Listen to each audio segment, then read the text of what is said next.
வணக்கம்.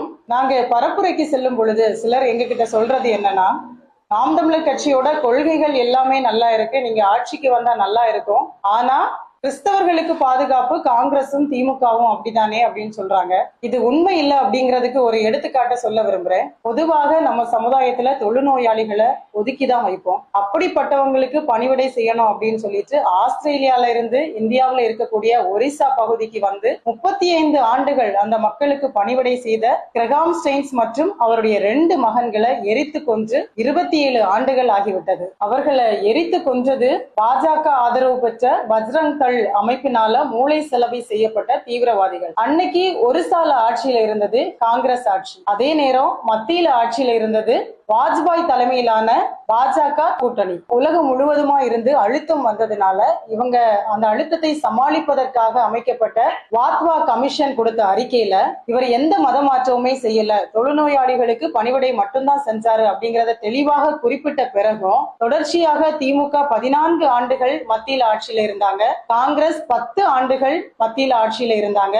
ஆனாலும் இந்த அமைப்பை தடை செய்ய அவங்க எந்த நடவடிக்கையும் எடுக்கல. அதன் விளைவுதான் தற்போது டிசம்பர் மாதம் நடந்த கிறிஸ்துமஸ் விழாக்கள்ல வட இந்தியாவுல பல இடங்கள்ல இந்த பஜ்ரங் தள் அமைப்புல தாக்குதலை நடத்தியிருக்காங்க. காங்கிரஸ் திமுகவை சார்ந்தவங்க இங்க உட்கார்ந்துகிட்டு கண்டனங்களை மட்டும் தெரிவிக்கிறாங்க. ஏன்னா கிறிஸ்தவர்களுடைய வாக்குகளை அவங்க பெற்றுக்கொள்ளணும். இவங்க ஆட்சியில இருந்த பொழுது இவங்க இந்த அமைப்புகளை, தீவிரவாத அமைப்புகளை தடை செய்ய எந்த நடவடிக்கையும் எடுக்கல. இனி ஆட்சிக்கு வந்தாலும் இந்த தீவிரவாத அமைப்புகளை தடை செய்ய எந்த நடவடிக்கையும் எடுக்க மாட்டாங்க.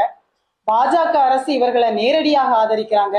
காங்கிரஸ் திமுக கூட்டணி அரசு மறைமுகமாக இவர்களை ஆதரித்து விட்டு இவர்களை எதிர்ப்பது போல ஒரு பாசாங்கு காட்டுறாங்க.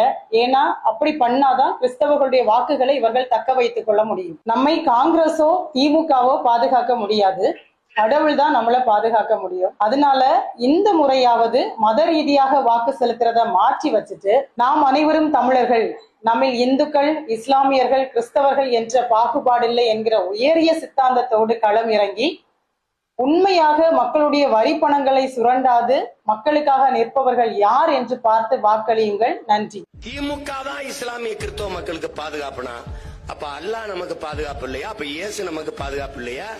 இந்த கருணாநிதி அவர் மகனும் இந்த உதயநிதி தம்பியும் தான் உங்களுக்கு பாதுகாப்பா? சொல்லுங்க.